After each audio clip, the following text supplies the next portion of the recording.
Walang hiya talaga yan si Tasha at si Mimay. Sila yung dahilan kung bakit andito ako. Kinulong nila ako dito. Tama nga yung kutob ko. Inutusan ako ni ma'am kanina na magpa-print. Tapos nakita ko kayo ni Mimay at Tasha pumasok dito sa stockroom. Oo, Megan. Sigurado ako, plinano to ni Marco para hindi ako maka-attend sa speech. Mga walang hiya talaga sila. Junjun, tara bilisan mo! Makakaabot ka pa sa speech mo! Oo, sige, sige. Gulatin natin sila. Tara! Thank you, Marco, sa napakaganda mong speech. Pwede ka nang upo. And ngayon, guys, Ayun, pakinggan niyo po yung napakagandang Oh, platforma ni Marco. kawawa naman, di siya makakapag-speech. Walang iba kundi si... For sure ako, umiiyak ngayon si Junon sa stockroom. Si Junjun!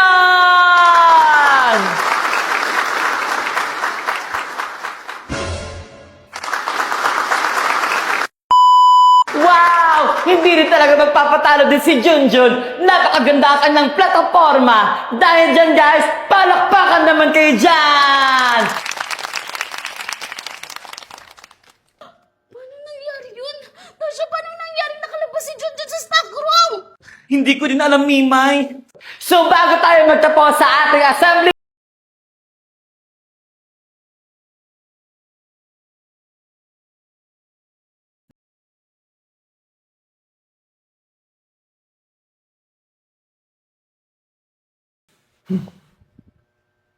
Akala ko ba maayos yung trinabaho nyo? Bakit nandiyan si Junjun? Bakit nakalabas siya sa stockroom?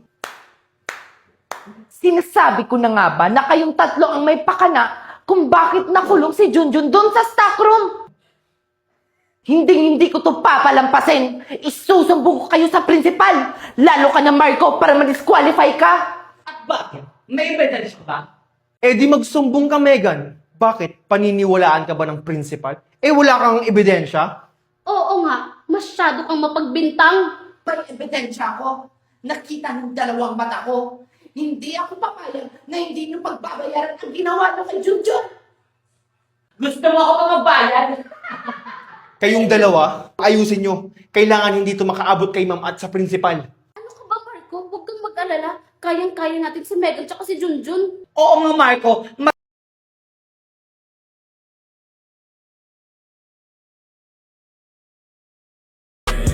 Can't nobody tell me nothing. You can't tell me nothing. Yeah, I wanna take my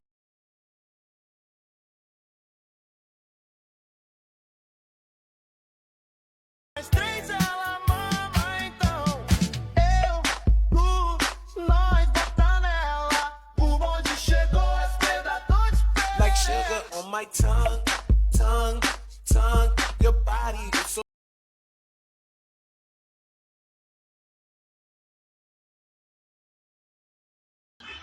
So ayun guys, maglalaro tayo ng large party at ang team card natin ay Moon. Oh my God! Wow! Ayun guys, kung try natin kung questionin tayo. Pero may 3 moons ka. Oh, hindi tayo question. 1 moon. 1 moon yung kalaban. 2 moons. 1 moon. 1 moon. 1 moon. May 1 moon pa tayo. 2 moons. 2 moons.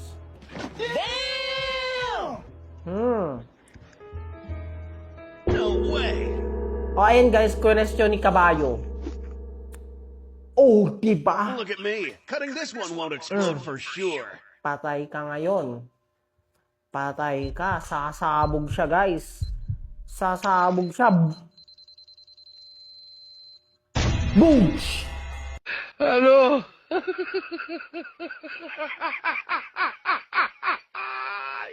O diba guys, namatay siya, sumabog.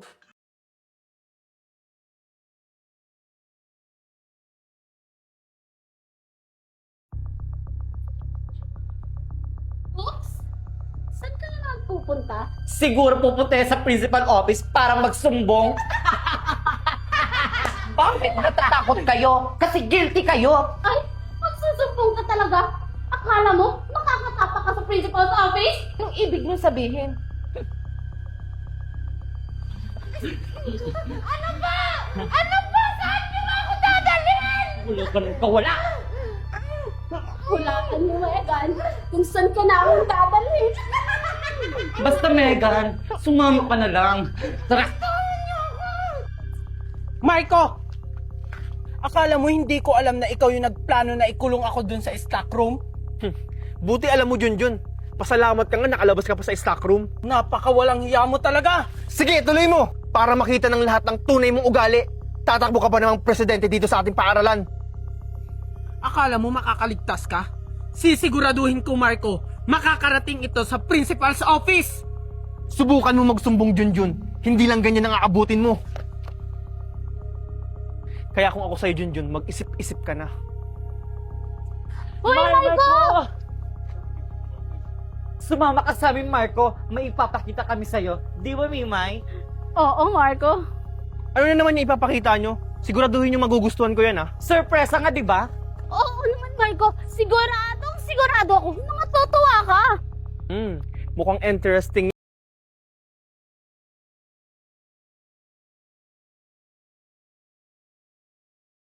Tulong!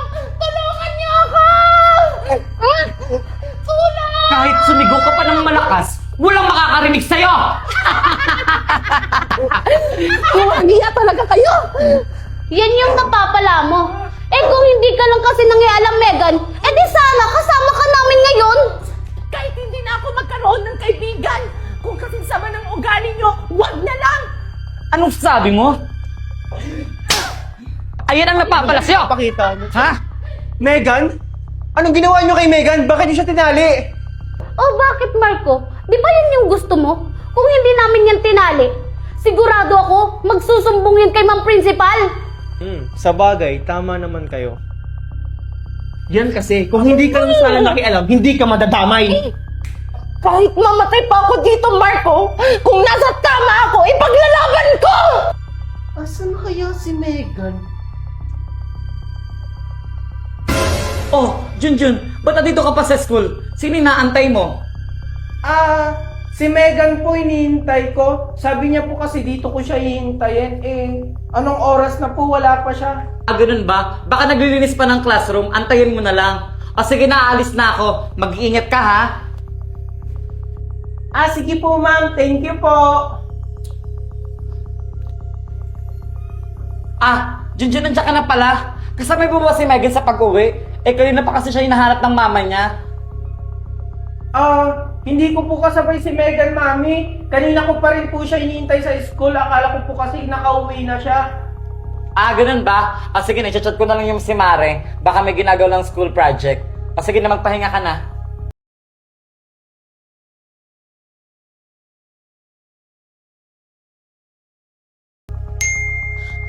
Hala, tumatawag na sa akin si Mami. Paano ba yun? Kailangan ko nang umuwi.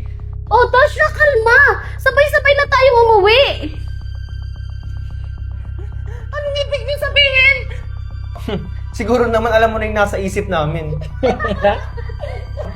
Babay, Megan!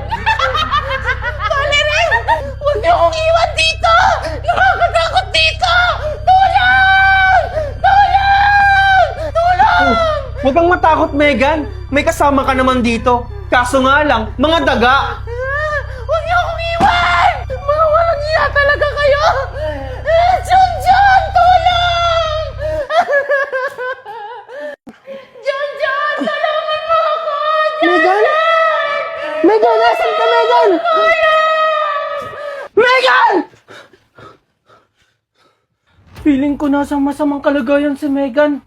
Kailangan ko siyang iligtas.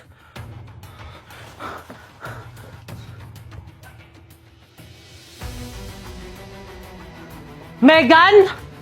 Megan! Tulong! Tulong! Parang si Megan yun ah. Sinasabi ko na nga ba? Totoo yun nasa panaginip ko. Megan! Megan? Tulong! Megan? Junjun! Ikaw ba yan, Junjun? Tulungan mo ako!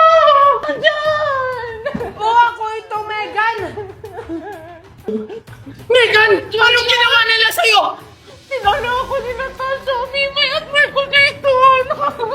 Sinasabi ko na nga ba totoo yung nasa panaginip ko? Huwag kang mag-alala, Megan.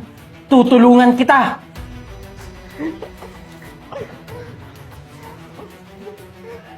Salamat, Junjun, at andyan ka para tulungan ako! Huwag kang mag-alala, Megan. Sobra na yung ginagawa nila. Maghiganti tayo. Anong gagawin natin, Junjun?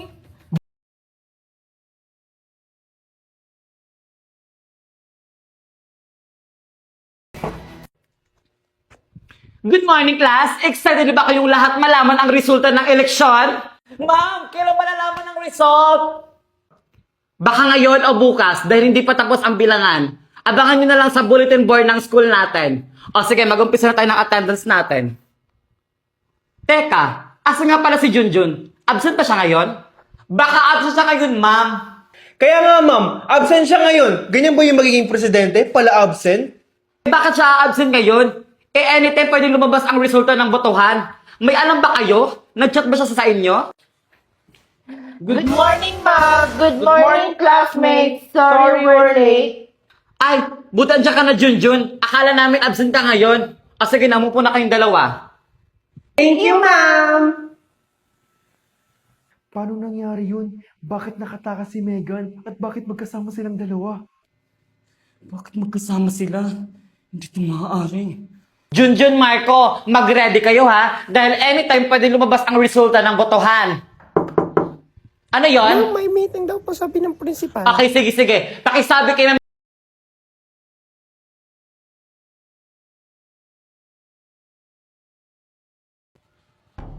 Ano, Tasha? Nagulat ka ba? Or natatakot ka na? Paano to nangyari? Huwag mo nang alamin. Tsaka huwag ka mag-alala. Walang nakakaalam sa mga ginawa niyo sa akin. Teka nga lang. Wala na ba yung kasama niyong si Mimay dito? Ano? Natakot na ba siya? Balita ko nag-out of country doon siya kasama yung daddy niya. Ako, Megan? Matatakot ako sa'yo? Hindi! Oh, Marco, bakit ka nagulat? Good luck nga pala sa ating dalawa. Ready ka na ba? Ano ibig sabihin mong ready na? Ay, hindi ka pa pala ready, Marco? Ang ready na yan. Pero ready na yung manalo. Pero sa amin, mag-ready ka na. Akala nyo hindi ko malalaman yung mga ginawa nyo kay Megan? Hindi to maaari. Oh, huwag kayong matakot, Marco. Wala namang nakakaalam. Bakit? Alam ba ng teacher natin? Alam ba ng principal? Alam ba ng ibang classmate natin? Di ba hindi? Ganun kasi kami kabait, Marco. Aba, dapat lang. Dapat lang kayong matakot sa amin. Kasi kung hindi, hindi lang ganyan ang gagawin namin sa inyo. Hintayin mo lang. Mag-ingat kayo, Tasha, ha? Baka kasi bumalik sa inyo yung pinagagagawa nyo. Anong ibig niyong sabihin?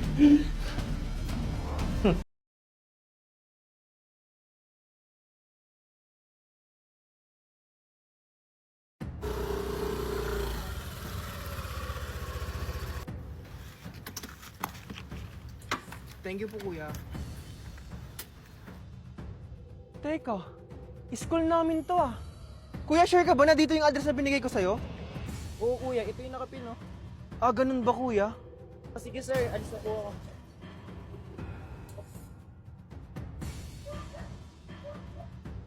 Bakit iba yung nakasulat dito?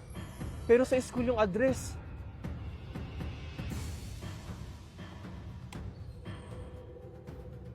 Boss, nahatid ko na siya.